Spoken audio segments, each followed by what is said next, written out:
Kumusta po sa inyong lahat? Ako po si Dr. Renato Bagani. Ngayon po, ating susuriin ang isang napakahalagang paksa, itlog, lason o lunas. Alamin ang 6 na maling paraan ng pagkain na sumisira sa iyong kidney. Naniniwala ba kayo? Ang maliit na itlog na ito, kung kakainin ng tama, ay parang ginseng para sa ating mga nakatatanda. Ngunit kung gagawin natin ang 6 na pagkakamaling sasabihin ko sa inyo, maaari itong maging lason na mabilis na sisira sa ating mga bato. Maraming kababayan natin ang pumupunta sa aking klinika at nagrereklamo, "Dok, bakit ang dami kong kinakain na itlog? Hindi ako kumakain ng pulang karne pero ang creatine level ko sa test ay tumataas pa rin. Bakit sa tuwing umiihi ako, ang daming bula na parang serbesa?" Ang sanhi po ay nasa paraan ng inyong pagluluto at pagsasama ng itlog sa iba pang pagkain. Mayroong mga nakasanayan na akala natin ay masustansya, ngunit sa totoo lang, pinipilit natin ang ating mga bato na mag-overtime sa paglilinis ng lason tuwing gabi. Bilang isang doktor na may 25 taong karanasan sa paggabay sa kalusugan ng ating mga nakatatanda, sa video na ito, ilalahad ko ang 6 na paraan ng pagkain ng itlog na nakasisira sa bato na 90% ng mga Pilipino ay ginagawa. Lalo na ang pagkakamali number 4, tiyak kong maraming kababayan ang hindi sinasadyang ginagawa tuwing umaga ng hindi nalalaman. Pakitandaan po at iwasan agad dahil kapag nasira ang bato, mahirap na itong maibalik. Bago tayo dumako sa bawat pagkakamali, gusto ko pong ibahagi sa inyo ng buong puso. Ang itlog ng manok o itlog ng bibe ay isang mahalagang regalo mula sa kalikasan. Naglalaman ito ng napakagandang protina na albumin, isang uri ng protina na madaling maabsorb ng ating katawan na tumutulong sa atin na mapanatili ang mass ng kalamnan at maiwasan ang muscle atrophy sa pagtanda. Ngunit ang problema ay, para sa mga nagdurusa sa diabetes, mataas na kolesterol o ang kidney function ay nagsisimula ng humina, stage 1 o stage 2, ang ating filtration system ay parang lumang salaan na. Malubha na ito.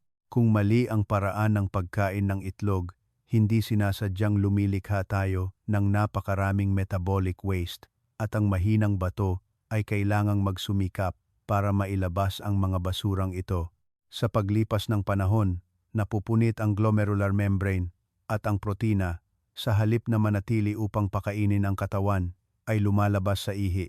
Ito ang dahilan kung bakit nakikita ninyo ang ihi na may bula na matagal mawala at ang tao ay lalong nagiging maputla at pagod. Kaya ang video na ito ay hindi upang takutin kayo na huwag nang kumain ng itlog, kundi upang tulungan kayong kumain ng tama at matalino. Kung sa tingin ninyo ay kapaki-pakinabang at praktikal ang paksang ito, mangyaring bigyan ninyo ako ng isang like at mag-subscribe sa channel. Ang maliit na pagkilos ninyo ay makakatulong upang maibahagi ang video na ito sa maraming nakatatanda na nahihirapan sa kanilang sakit. Maraming salamat po. Kaya, paano nga ba kumain na nakasisira sa bato? Dumako tayo sa unang pagkakamali, isang nakasanayan na akala natin ay sosyal at masustansya noong araw, ngunit napakadelikado. Pagkakamali 1. Kumain ng hilaw na itlog o malabnaw na itlog na semi-cooked. Ang unang pagkakamali ay ang nakasanayang kumain ng hilaw na itlog o itlog na hinigop ng direkta. Marami ang nagsasabi, "Naku, dati nilulunok ko lang ng buo, wala namang nangyari." Noon po, ibang-iba ang kalagayan, malinis ang kapaligiran, malakas ang resistensya. Ngayon, sa ating edad at may sakit na diabetes, isa itong pagsusugal sa kalusugan. Bakit ko nasabi ito? Una, tungkol sa bakterya. Ang balat ng itlog ay naglalaman ng maraming bakterya ng salmonella. Kapag biniyak ninyo ang hilaw na itlog o niluto ng hindi gaanong luto, madaling makapasok ang bakterya na ito sa bituka. Ang mga bata na tamaan ay sumasakit lang ang tiyan at nagtatae ng ilang araw, ngunit ang mga may diabetes na mahina ang immune system dahil sa mataas na blood sugar na nagpapahina sa leukocytes Ang impeksyon na ito ay maaaring magdulot ng septicemia at septic shock na nagbabanta sa buhay. Ikalawa, tungkol sa absorption. Ito ang mahalaga. Sa puti ng hilaw na itlog, may isang sangkap na tinatawag na abidin. Ang sangkap na ito ay parang isang masungit na tao. Mahigpit nitong pinagsasama ang vitamin B7, biotin, sa katawan at pinipigilan ang bituka na maabsorb ang vitamin na ito. Kung matagal kayong kumakain ng hilaw na itlog, magkakaroon kayo ng kakulangan sa biotin na magdudulot ng paglalagas ng buhok, dermatitis, pananakit ng kalamnan, at magpapalala sa mga komplikasyon ng diabetes sa nerbiyos. Kaya ang payo ko po ay, lutuin ng mabuti ang pagkain. Kung lulutuin ninyo ang itlog, pakuluan ito ng hindi bababa sa 7 hanggang 7 minuto. Kapag ang puti ay ganap ng matigas, ang dilaw ay maaaring malambot pa ng kaunti, medium boiled, okay pa rin. Ngunit huwag na huwag kumain ng itlog na ang puti ay malabnaw pa rin parang sipon. Marami ang sasang-ayon dito. Ay, niluluto ko naman ng maigi, prito ko pa nga ng maigi. Ngunit ang pagprito ng itlog ng masyadong matagal sa sobrang init ay ang pangalawang bitag na nagdudulot ng bara sa daluyan ng dugo. Nakakaunti lang ang napapansin. Ipapapaliwanag ko mamaya. Pagkakamali 2. Pagprito ng masyadong matagal sa mataas na temperatura na may maraming mantika. Ang fried egg na may tostado at malutong na gilid at napakabango ay napakasarap nga. Ngunit para sa mga may mataas na blood sugar at mahinang bato, ang ulam na ito ay parang nagdaragdag ng gasolina sa apoy. Isipin ninyo ito. Kapag ang itlog na mayaman sa protina ay nadikit sa mantika sa mataas na temperatura, higit sa 150,180 degrees, upang lumikha ng ginintuang at malutong na balat, ito ay lumilikha ng isang mapanganib na substance na tinatawag na AGEs, Advanced Glycation End Products. Ang AGEs ay parang sticky glue na bumabara sa mga daluyan ng dugo. Kapag ang substance na ito ay pumasok sa katawan, pinatitigas nito ang pader ng mga daluyan ng dugo, nagpapataas ng pamamaga, at lalo na, direktang umaatake sa maliliit na microvessels sa glomeruli ng bato. Bukod pa rito, maraming kababayan ang gumagamit ng mantika na pinrito ng paulit-ulit o gumagamit ng taba ng hayop para mas mabango. Ang saturated fat na ito ay nagpapataas ng bad cholesterol, LDL, na nagpapabilis ng atherosclerosis. Ang isang nilagang itlog ay mayroon lamang humigit kumulang 70 calories, ngunit ang isang itlog na pinrito sa maraming mantika ay maaaring umabot sa 150 calories. Ang pasanin na ito ay sa huli ay kailangang tiisin ng inyong atay at bato. Kaya, ano ang solusyon? Kung gusto ninyo pa rin ang lasa ng pinritong itlog, ibabahagi ko sa inyo ang isang maliit na tip. Una, gumamit ng isang non-stick pan na napakahusay at sprayan lamang ng isang manipis na layer ng olive oil. Ikalawa, subukan ang water fry method. Lagyan ng kaunting tubig ang kawali, basagin ang itlog, at takpan. Ang steam ang magluluto sa itlog. Mukhang fried egg, ngunit walang mantika at hindi ito tostado. Napakaligtas. Subukang isipin kung nakakain kayo ng tostado na itlog kaninang umaga. Kung oo, baguhin agad bukas. Ngunit hindi pa tapos. Ang pangatlong pagkakamali na ito ay ang pinakamaraming pinagtatalunan. Ito ay tungkol sa yolk. Gaano karami ang dapat kainin. Sayang kung itatapon. Pero nakakatakot naman kung kakainin. Pagkakamali 3, kumain ng napakaraming yolk. Ang problema sa phosphorus at kolesterol. May panahon na pinag-uusapan na ang pagkain ng maraming itlog ay nagdudulot ng mataas na kolesterol at sakit sa puso. Kalaunan, nilinaw ng agham na ang kolesterol sa itlog ay hindi masyadong nakakatakot para sa mga malusog na tao. Ngunit, pakitandaan po ang malaking unit na ito para sa mga may sakit na bato o matagal nang may diabetes na may komplikasyon, ibang usapan na ito. Ang isang yolk ng itlog ay naglalaman ng humigit kumulang 200 mg ng kolesterol, halos sapat na sa limitasyon para sa isang buong araw. at lalo na naglalaman ng maraming phosphorus. Kapag malusog pa ang inyong bato, madali nitong sinasala ang sobrang phosphorus. Ngunit kapag mahina ang bato, ang phosphorus ay naiipon sa dugo na humihila ng calcium mula sa buto na nagpapahina at nagpapakinis sa buto. Ang pinakamalinaw na sintomas ay ang pangangati sa buong katawan, tuyong balat at pananakit ng buto. Ito ay senyales na ang bato ay humihingi ng tulong dahil sa labis na phosphorus. Kaya, gaano karami ang standard? Bibigyan ko kayo ng konkretong numero upang madaling tandaan. Kung mayroon lamang kayong mild diabetes at maayos pa ang inyong bato, maaari kayong kumain ng isang buong itlog sa isang araw, ngunit tandaan na bawasan ang karne at isda sa ibang pagkain. Kung mayroon na kayong mataas na kolesterol o kidney failure stage 3 pataas, kumain lamang ng maximum na 2 hanggang 3 yolk kada linggo. Ngunit ang puti ng itlog ay maaari ninyong kainin ng mas marami. Halimbawa, 2 puti ng itlog sa isang araw dahil ito ay purong albumin protein na napakababa sa phosphorus at napakabuti para sa pagpapagaling ng glomerular membrane. Marami ang nagsasabi, sayang naman kung itatapon ang yolk. Sige, kakainin ko na lang. Huwag po muna. Mamaya sa huling bahagi, ituturo ko kung paano lutuin ang puti ng itlog para maging masarap parang yolk.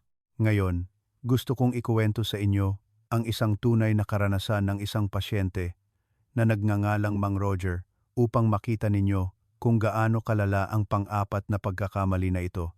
Mga 3 buwan na ang nakalipas, si Mang Roger, 68 taong gulang, ay pumunta sa aking klinika para sa follow-up check-up. Mayroon siyang type 2 diabetes sa loob ng 10 taon. Noong panahong iyon, hawak niya ang resulta ng kanyang lab test na may malungkot na mukha. Sabi niya, "Doc Renato, sinusunod ko naman ang reseta mo. Buwan-buwan nag-exercise ako, konti lang ang kinakain kong kanin, maganda ang blood sugar ko sa bahay, puro 60/7. Pero bakit ngayon?" Sinabi ng doktor na ang creatinine ng bato ko ay tumaas at malapit na akong magkaroon ng kidney failure stage 3. Umupo ako at nagtanong ng detalyado tungkol sa kanyang pang-araw-araw na dieta. Sinabi niya na tuwing umaga ay kumakain siya ng kamote at sa tanghali ay isang mangkok ng brown rice na napakaganda. Ngunit sa bahagi ng ulam, tapat siyang nagkwento, ang asawa ko ay laging nagluluto ng adobo na may maraming itlog na bibe. Inaabot ng 1 linggo bago maubos. Gusto ko ang itlog na paulit-ulit na niluluto. Sumisip-sip ito ng lasa at malinamnam ang puti. Masarap talaga, Doc. Narito ang salarin. Ito mismo ang adobo na may itlog na paulit-ulit na niluluto sa loob ng 1 linggo. Una, napakaalat nito. Ikalawa, ang protina sa itlog, kapag pinainit ng maraming beses, ay nagbabago ang istruktura at nagiging napakahirap tunawin. Ikatlo, ang kombinasyon ng itlog at matabang sabaw ng adobo ay lumilikha ng napakalaking presyon sa bato. Matapos ang aking paliwanag, tuluyang tinanggal ni Mang Roger ang magic adobo na iyon at lumipat sa pagkain ng nilagang itlog na may konting patis. Pagkalipas ng 1 buwan, bumalik siya at ang kidney indicators niya ay stable na at nagpapakita ng pagpapabuti. Ang kwento ni Mang Roger ay nagdadala sa akin sa pagkakamali number 4. Ito ay isang pagkakamali sa pagpapares ng pagkain na maraming tao ang ginagawa tuwing almusal. Pagkakamali 4. Pagsasama ng itlog sa soy milk o malakas na tsaa. Ano ang tipikal na almusal ng maraming kababayan? Isang pandesal na may itlog, isang baso ng soy milk, o kumain ng lugaw na may itlog. Pagkatapos ay uminom ng 1 baso ng malakas na tsaa para linisin ang bibig. Tunog napaka-Filipino at tradisyonal, ngunit sa usapin ng nutrisyon para sa mga may sakit sa bato, ito ay isang kombinasyon na naglalaban. Una, itlog at soy milk. Ang soy milk ay naglalaman ng isang enzyme na tinatawag na trypsin.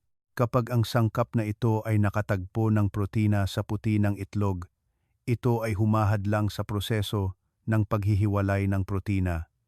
Ang resulta ay ang tiyan ninyo ay mamamaga at mahirap tunawin.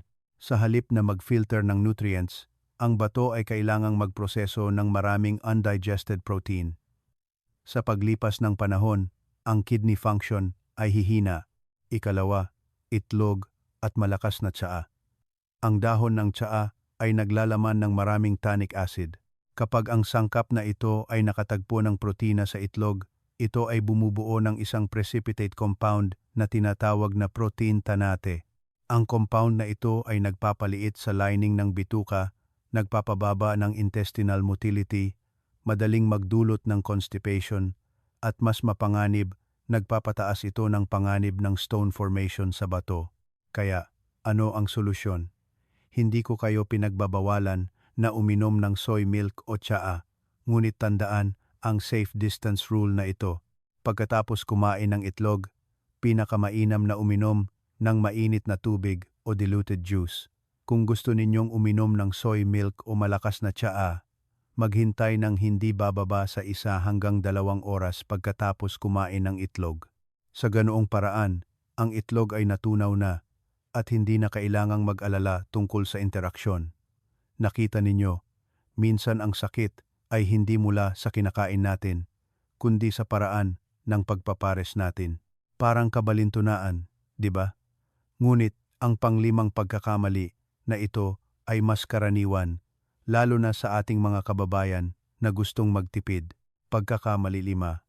Kumain ng itlog na niluto ng nakaraang gabi.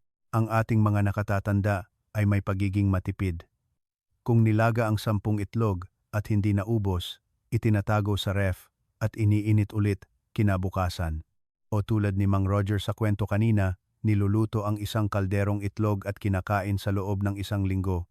Masasabi ko ng tapat, ang nilutong itlog ay hindi dapat iwanan overnight, lalo na sa mga may existing health conditions. Bakit? Ang itlog ay isang napakayamang pinagmumulan ng nutrisyon, kaya ito rin ay isang masarap na pagkain para sa bakterya. Kapag nilaga ninyo, binalatan, o nabasag ang balat, kahit ilagay sa ref, maaari pa ring dumami ang bakterya, lalo na kung ang ref ay naglalaman ng maraming hilaw at lutong pagkain na magkasama. Bukod pa rito, kapag iniinit ng paulit-ulit, ang protina sa itlog ay nagbabago ang istruktura at nagiging napakahirap maabsorb. Ang tiyan ng mga nakatatanda ay mahina na, kakaunti ang gastric juice. Ngayon ay kailangang magsikap upang tunawin ang kuko na ito na napakahirap. Ang bahaging hindi natunaw ay lilikha ng mga nakakalason na nitrogenous substances. Obligado ang atay at bato na magtrabaho upang mag-detox. Kung aksidente kayong nakaluto ng sobra, ibahagi sa mga anak o apo o sa mga malusog na tao. Ngunit para sa inyo mismo na kailangang protektahan ang inyong mga bato, sundin ang prinsipyo na lutuin kung ano ang kakainin sa bawat pagkain. Ang isang nilagang itlog ay tumatagal lamang ng 7 hanggang 7 minuto. Magtiyaga lang po ng kaunti para sa kaligtasan ng inyong kalusugan. Seryoso po ako, marami ang gumagawa ng pagkakamaling ito nang hindi nalalaman. Ngunit ang huling pagkakamali na ito ay ang master villain, ang number 1 enemy ng blood pressure at kidney failure. Pagkakamali 6. Kumain ng itlog na napakaalat. Ito rin ang pinakamapanganib na pagkakamali. Kumain ng itlog na may napakaraming asin. Mahilig ba kayong kumain ng itlog na maalat? Ang itlog na maalat sa hopya o chowlong. Ang isang itlog na maalat ay maaaring maglaman ng libu-libong miligram ng sodium, 10 beses na mas mataas kaysa sa regular na itlog. O mas simple pa, ang nakasanayang kumain ng nilagang itlog na may sawsawang patis at kalamansi o ang fried egg na maraming patis para mas malinamnam. Mga kababayan, ang sodium ay matinding kaaway ng bato. Kapag kumakain ng maalat, pinipigilan ng asin ang tubig sa katawan na nagpapataas ng volume ng dugo na nagiging sanhi ng mabilis na pagtaas ng blood pressure. Ang mataas na blood pressure ay sisira sa pinong glomerular filter membranes. Ito ang pinakamaikling daan patungo sa kidney failure at dialysis. Ang solusyon ko po ay unti-unting sanayin ang sarili na kumain ng hindi maalat. Ang nilagang itlog ay mayroon ng masarap at malinamnam na lasa. Subukang kainin ito ng walang sawsaw, ngumunguya ng maigi at mararamdaman ninyo ang natural na tamis. Kung masyadong matabang, gumamit ng kaunting purong patis na tinunaw sa kalamansi at sili at isawsaw ng bahagya lamang. O gumamit ng mga halamang gamot tulad ng paminta, sibuyas, dill upang mapahusay ang lasa sa halip na asin. Lubos na iwasan ang mga itlog na maalat o century egg. Kaya, sa madaling salita, paano kumain ng tama para masustansya ang bato at hindi masira? Na-summarize ko na ito sa isang ginintuang formula. Maaari ninyong isulat, upang gawing lunas ang itlog, tandaan ang tatlong pangunahing punto na ito. Paraan ng pagluluto. Ang priority number 1 ay nilaga, 6 hanggang 8 minuto o steamed.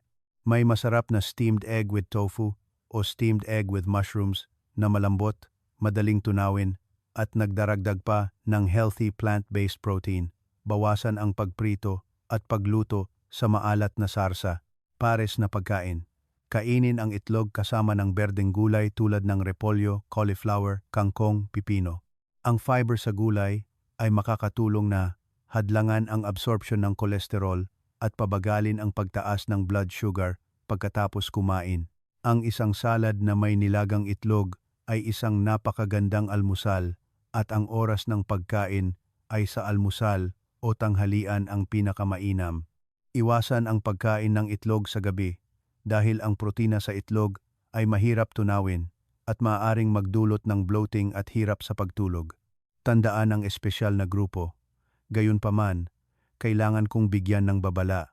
May isang espesyal na grupo ng mga tao na kahit gaano kaganda ang itlog, kailangan nilang iwasan o kumain ng napakaliit.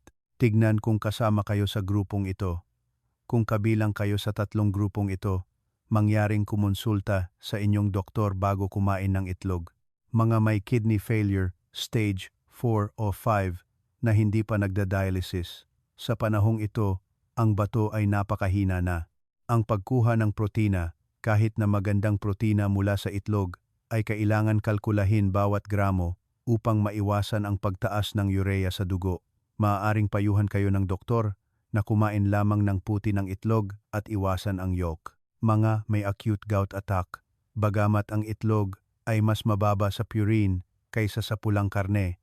Kung malala ang pananakit, pinakamabuting kumain ng light plant-based protein upang mabawasan ang pasanin sa katawan. Mga may mataas na lagnat, kapag nilalagnat, kakaunti ang gastric juice na inilalabas ng tiyan at bumababa ang digestive enzymes. Ang pagkain ng maraming protina mula sa itlog sa panahong ito ay madaling magdulot ng bloating at magpapahirap na bumaba ang temperatura ng katawan. Maghintay hanggang mawala ang lagnat at kumain ng malabnaw na sinigang na may itlog at dahon ng ampalaya. Upang madaling tandaan, para sa lahat ng nanonood ng video, ibubuod ko ang tatlong pangunahing bagay na kailangan ninyong itanim sa puso. Tatandaan lang ninyo ang tatlong ito, sapat na upang protektahan ang inyong bato. Kumain ng lutong-luto, uminom ng pinakuluang tubig, paalam sa hilaw na itlog, malabnaw na itlog, at itlog na niluto ng nakaraang gabi. Kontrolin ang dami ng yolk. Para sa mga may sakit sa bato o mataas na kolesterol, 2 hanggang 3 yolk lang sa isang linggo. Ang puti ng itlog ay maaaring kumain ng mas marami. Huwag ipares ng basta-basta. Iwasan ang soy milk, malakas na tsaa pagkatapos kumain ng itlog, at higit sa lahat, bawasan ang asin hanggang sa minimum. Naalala na po ba ninyo? Kung hindi pa, maaari ninyong i-rewind ang bahaging ito o ibahagi ang video na ito sa inyong Facebook o Messenger wall upang makita ulit kapag may libreng oras. Ang kalusugan ay ginto, ngunit ang kaalaman upang pangalagaan ang kalusugan ay mas mahalaga kaysa ginto. Ang pagbabago ng isang maliit na nakasanayan tulad ng paraan ng pagkain ng itlog ay makakatulong sa inyo na mapahaba ang buhay ng inyong bato ng ilang taon at maiwasan ang dialysis machine. Sa 6 na pagkakamali na nabanggit ko, alin ang pinakamadalas ninyong ginagawa o mayroon ba kayong kakaiba, masarap at malusog na paraan ng pagluluto ng itlog? mangyaring magkomento sa numero ng pagkakamali o ibahagi ang inyong recipe sa ibaba upang ako at ang lahat ay makakita. Ang pagkain ng itlog ng tama ay ang unang hakbang na, ngunit alam ba ninyo na pagkatapos ng almusal, mayroong 5 uri ng murang inumin mula sa halaman na kung iinumin ng tama ay makakatulong na linisin ang lason sa bato ng napakabuti at makakatulong na natural na ibaba ang creatinine. Sa susunod na video, ilalabas ko ang listahan ng 5 magic drinks na ito. Tandaan po na manood. Kung nakita ninyong kapakipakinabang ang video na ito ngayon, huwag kalimutan na mag-like at mag-subscribe at i-click ang icon ng bell upang hindi ninyo mapalampas ang susunod na video. Ako po, si Dr. Renato Bagani. Nais ko po kayong lahat ng masaya, malusog, at mapayapang buhay kasama ang inyong mga mahal sa buhay.